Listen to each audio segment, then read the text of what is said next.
No. To taky i ten člověk, ten horse handler, prostě musí stát.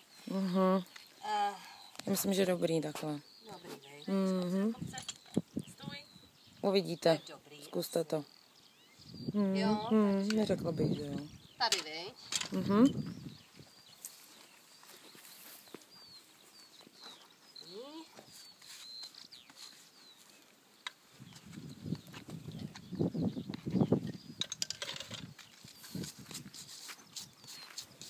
No, tady fakt skoro nic není. Babky, no. Edgy.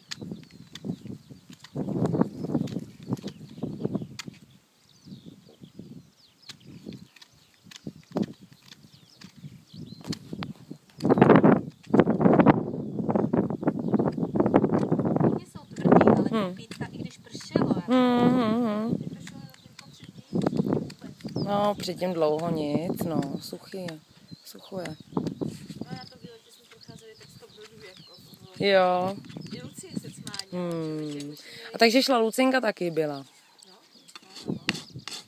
A ta taky neřeší terén nic, viď? Řeší vodu jenom, ale jako co se týče hrubosti terénu vůbec. To je super. To je super. To je fajn. Eliska teď nějaké předostlá je opatrná. Jo. Aha. Tak možná to má jako polámené. Jo, polámaný, no, že tam možná.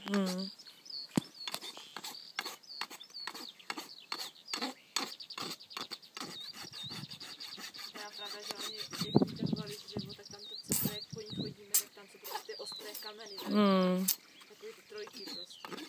To je prostě úplně ty skánka. Jo. To je ostrý, no.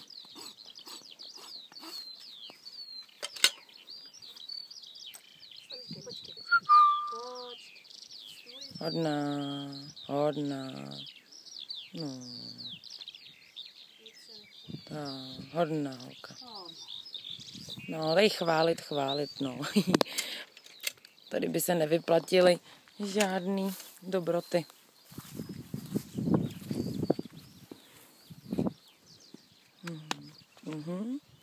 Super. Hezký. Zkus to, jestli to půjde.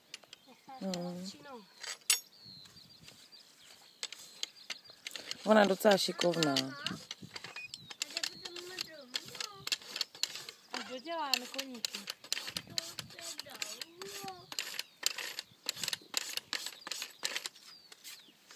No.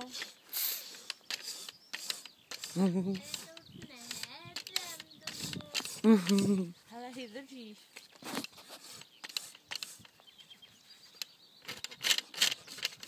No, ale to udělat tak, že si pobereme spojit někam na oběd. Já to nemalý, někam ho doma a pojedu do toho. No tak můžeme taky, no. Jako mě to je v celku nějak jedno. Já jsem s holčinou domluvená tak, že jí zavolám, víš, půl hoďky předem, takže můžeme, viď? Teď jsem nerozuměla. No, že si zajdeme na oběd, víš, a na Hubenově se sejdeme. Já ještě udělám malýmu oběd, takový tam mám připravený. Jasný. Že ho nechám pak doma. Ano.